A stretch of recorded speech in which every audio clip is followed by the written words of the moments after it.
आजकल जो ये ज्ञानवापी मस्जिद का जो ये मसला चल रहा है, जो ये मामला बहुत ही ज़्यादा चारों तरफ फैला है इस टाइम की ज्ञानवापी जो मस्जिद है वो मस्जिद नहीं है, वहाँ पर मंदिर था प्राचीन काल में। तो इस मामले में मेरा ये कहना है और मैं ये मानती हूँ इस मामले में कि हिंदू पक्ष जो ये दावा कर रहा है कि ज्ञानवापी जो मस्जिद है प्राचीन काल में यहाँ पर मंदिर था और किसी शासक ने बलपूर्वक इस मंदिर को तोड़कर यहाँ पर मस्जिद बनाई थी।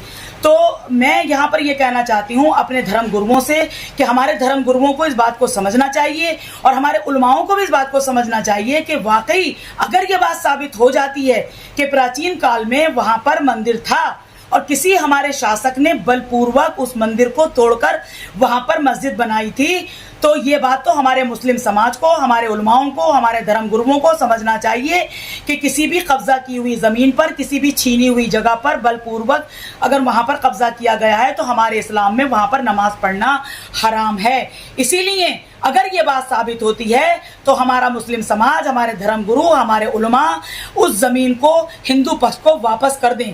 लेकिन इसके लिए मैं भारत सरकार से ये अपील करती हूँ, ये गुजारिश करती हूँ कि वो माननीय सुप्रीम कोर्ट के ज़रिए इसकी उच्च स्तरीय और न्याय के तरीके से इसकी जांच कराएं और अगर ये दावा सही निकलता है तो ये ज़मीन हिंदू पक्ष को जानी चाहिए और अगर ये दावा गलत निकलता है तो फिर हिंदू पक्ष को ये दावा अपना छोड़ना होगा शांतिपूर्वक तरीके से और ये ज़मीन मुसलमानों को मस्जिद के लिए वापस मस्जिद ही रहने देनी चाहिए उन्हें और उन्हें इसके लिए कोई हंगामा नहीं करना।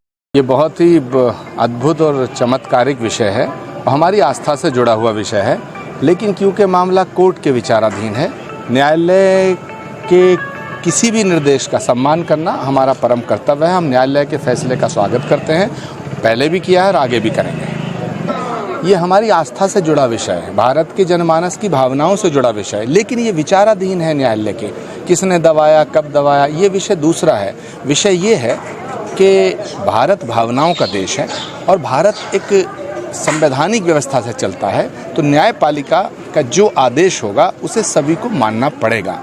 जहाँ तक है इतिहास का प्रश्न, तो प्रत्यक्षम किम प्रमाणम, प्रत्यक्ष को प्रमाण की आवश्यकता नहीं होती है। मैं इस विषय पे कोई राजनीतिक बात नहीं कर। ताजमहल वाले विषय पे कोर्ट ने वहाँ के ताले खुलवाने को मना कर दिया, लेकिन अगर ताजमहल और कुतुब मीनार पे कोई विषय है तो फिर भारत सरकार के अधीन है, क्योंकि ये किसी धर्म के हाथ में तो है नहीं। भारत सरकार को चाहिए कि ताजमहल और कुतुब मीनार हिंदुओं को सौंप दे, लेकिन ये विषय तो भारत सरकार का है।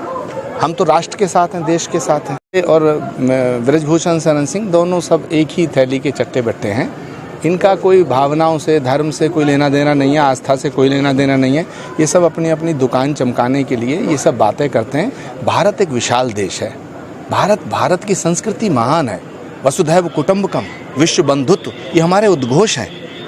तो यहाँ कहीं इस तरह की घटिया राजनीति की आवश्यकता और ज़रूरत नहीं है।